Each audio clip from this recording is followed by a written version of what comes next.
आज हम चर्चा करने वाले हैं नेता अमीर कैसे बन जाते हैं। यह कड़वा सच है। आज हम यहाँ तक देख रहे हैं कि लोगों का रुझान, युवा लोगों का रुझान व्यापार से ज़्यादा राजनीति में हो गया। ऐसे ऐसे लोग राजनीति, क्योंकि राजनीति के अंदर एक व्यापक पैसे की उथल पुथल मची हुई, लोगों को दिख रहा है कि सबसे बड़ा पैसा तो राजनीति के अंदर, तो लोग वह राजनीति की तरफ झुकाव करने लगे। हम बिल्कुल फटेहाल घूमते रहते हैं, लेकिन जैसे उनको राजनीति में किसी भी तरह से एंट्री मिल जाती है, वो तो अचानक इतने अमीर कैसे बन जाते हैं।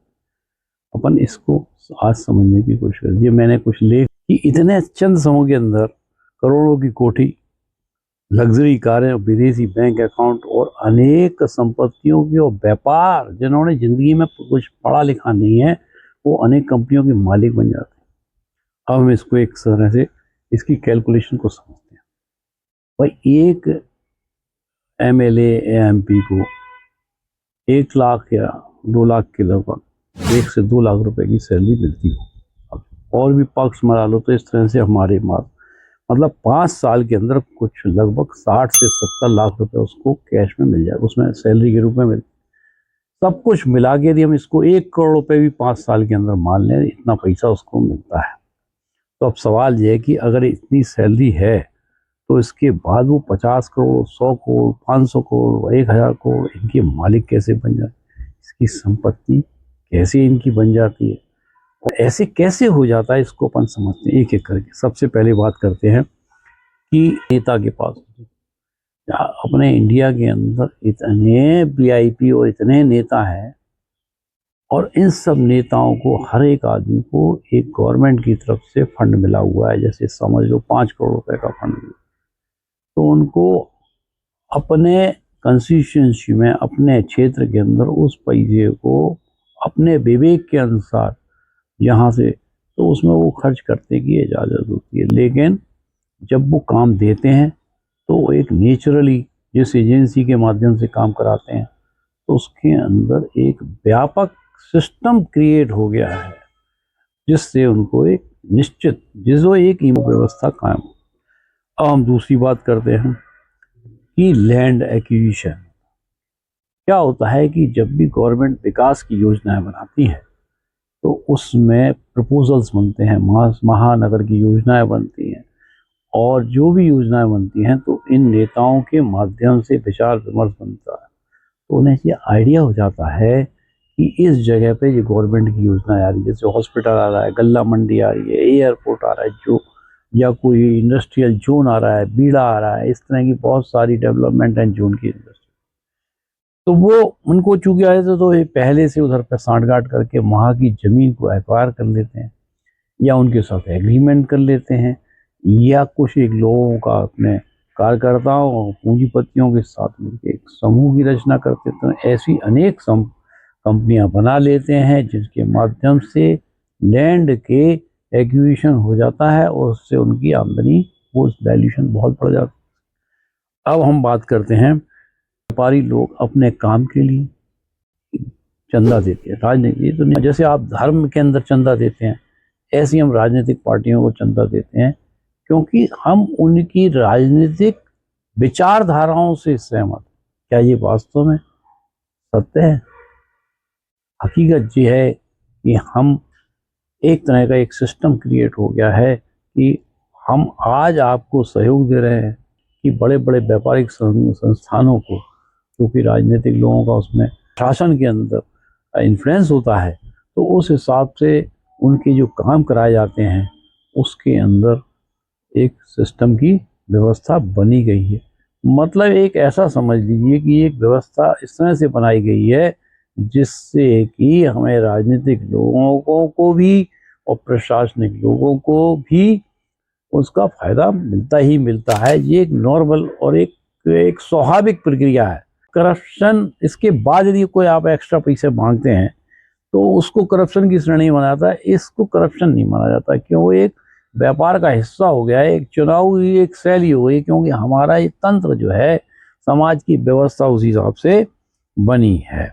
अब ये नेता क्या करते हैं भाई, इस संपत्तियों को लेते हैं, रखते हैं। अब इन संपत्तियों को अपने नाम लेंगे तो चूंकि आजकल सब ट्रांसपेरेंट हो गया, तो कुछ सोसाइटी के नाम से, कुछ पब्लिक ट्रस्ट के नाम से, कुछ इन तरह से नाम से, कुछ ये मतलब एक ऐसी व्यवस्था बना देते हैं कि जिससे उनका बेनिफिट उनको एक दुधारू गांव गाय की तरह से उनको दोहन होता रहता है, उनको क्रीम मट मिलती रहती है और थोड़ा बहुत छाछ मठा अन्य लोगों को ही मिलता रहता है। इस तरह से ये व्यवस्था चलती रहती है। चुनते क्यों है कि आप चाहे इनको चुनो, हम जिस व्यक्ति को चुनेंगे वो भी उसी ढर्रे में आ जाएगा, क्योंकि हमारा तंत्र इस तरह से बना हुआ है। दूसरी बात है कि जो राजनीतिक दल है, दलों में टिकट देने की पद्धति बनी है। अब सभी ने कुछ इस तरह से नेताओं को टिकट दिए है जिनसे कि उनको आमदनी होती है, जिससे कि उनकी संभावना जीतने की ज़्यादा हो। अब ऐसा कौन व्यक्ति है?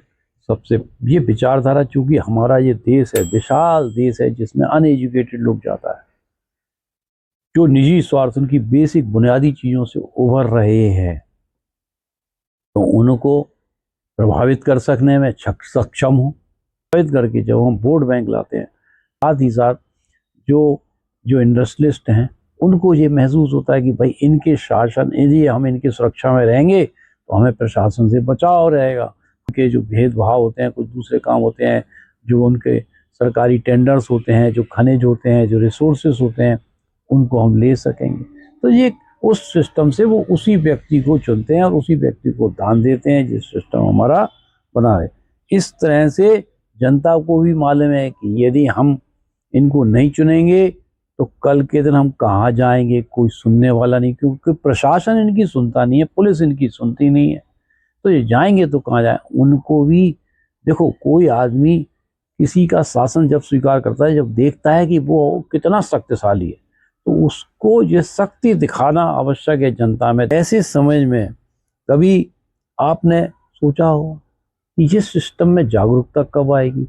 जब हम बुनियादी चीज़ों से, रोटी कपड़ा मकान की निजी स्वार्थों से निकल के आएंगे, मोहल्ले की गलियों की इनकी दृष्टि से जब हमारे अंदर राष्ट्र का बोध होगा, जब हम स्वयं के अनुशासित होंगे। ऐसे अनेक चीज़ें हैं जिस पे हमको सोचने की ज़रूरत होती है।